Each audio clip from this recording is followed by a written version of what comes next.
Iran പുറത്തെടുക്കുന്ന ഓരോ യുദ്ധതന്ത്രവും ദിനംപ്രതി മാറിക്കൊണ്ടിരിക്കുകയാണ്. ലളിതമായ രീതി മുതൽ അത്യാധുനിക സാങ്കേതിക വിദ്യ ഉപയോഗിച്ചുകൊണ്ട് പോലും അമേരിക്കയെ കീഴ്പ്പെടുത്താൻ ഇറാന് സാധിച്ചിരുന്നു എന്നതാണ് വാസ്തവം.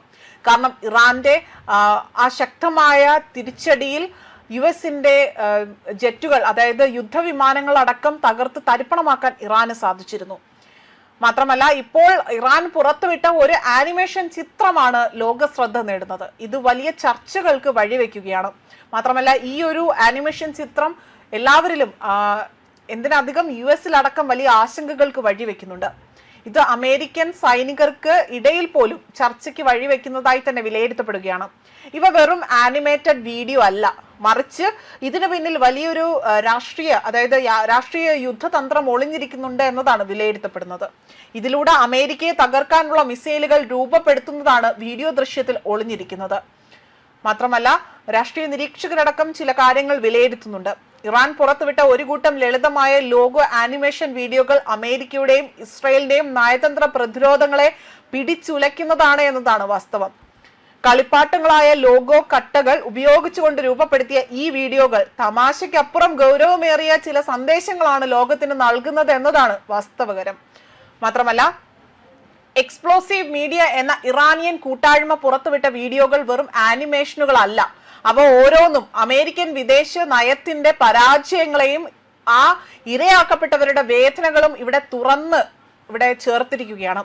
ഒരു മങ്ങിയ വെളിച്ചത്തിൽ കുതിരപ്പുറത്ത് വരുന്ന റെഡ് ഇന്ത്യൻ തലവനിലൂടെ തന്നെ ആരംഭിക്കുന്ന വീഡിയോ നിമിഷങ്ങൾക്കകം ലോകത്തെ പിടിച്ചുലയ്ക്കുന്ന വിവിധ ദുരന്തങ്ങളിലൂടെ തന്നെ സഞ്ചരിക്കുന്നുണ്ട്.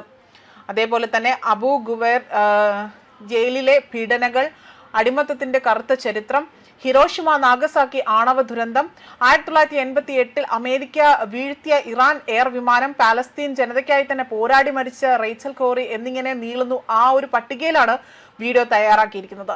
മാത്രമല്ല, ഈ വീഡിയോയിലൂടെ തന്നെ ചില മിസൈലുകളുടെ അടക്കം ആനിമേഷനുകൾ ഇവർ രൂപകൽപ്പന ചെയ്തിരിക്കുന്നു എന്നതാണ് മറ്റൊരു ശ്രദ്ധേയമായ കാര്യം. മാത്രമല്ല, വീഡിയോയുടെ ക്ലൈമാക്സും ഇതിലൂടെ ശ്രദ്ധ നേടുന്നുണ്ട്. ഇതിലെ ഓരോ മിസൈലുകളും എഴുതിയിരിക്കുന്നത് മേൽപ്പറഞ്ഞ ഇരകളുടെ പേരുകളാണ്.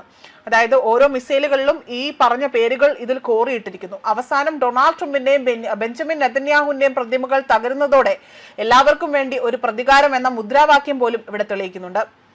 അതേസമയം പശ്ചിമേഷ്യൻ യുദ്ധത്തെ തുടർന്ന് പൂർണ്ണമായും ഇറാൻ അടച്ചുപൂട്ടിയ ഹോർമുസ് കടലിടുക്ക് 10 ദിവസത്തേക്ക് ഇപ്പോൾ തുറന്നു നൽകിയിരിക്കുകയാണ്.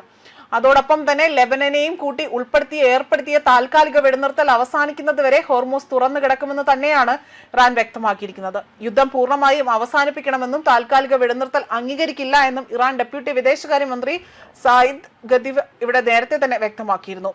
അതിന് പിന്നാലെയാണ് ഇപ്പോൾ ഹോർമുസ് തുറക്കുന്നു എന്ന അറിയിപ്പ് ഇറാൻ നടത്തിയിരിക്കുന്നത്. എന്നാൽ ഇതിന്മേൽ ട്രംപ് എന്ത് നടപടി സ്വീകരിക്കുമെന്നതിൽ ഇതുവരെയും വ്യക്തത വന്നിട്ടില്ല. ഹോർമുസ് കടലിടുക്ക് എല്ലാ വാണിജ്യ കപ്പലുകൾക്കുമായി തന്നെ പൂർണ്ണമായും തുറന്നു കൊടുക്കുന്നതായി തന്നെ ഇറാന്റെ പ്രഖ്യാപനം വന്നിരിക്കുകയാണ്. ഇറാന്റെ വിദേശകാര്യമന്ത്രി അബ്ബാസ് അരാക്ചിയാണ് ഈ സുപ്രധാന പ്രഖ്യാപനം നടത്തിയിരിക്കുന്നത്. ന്യൂസ് ഡെസ്ക് കർമ്മ ന്യൂസ്.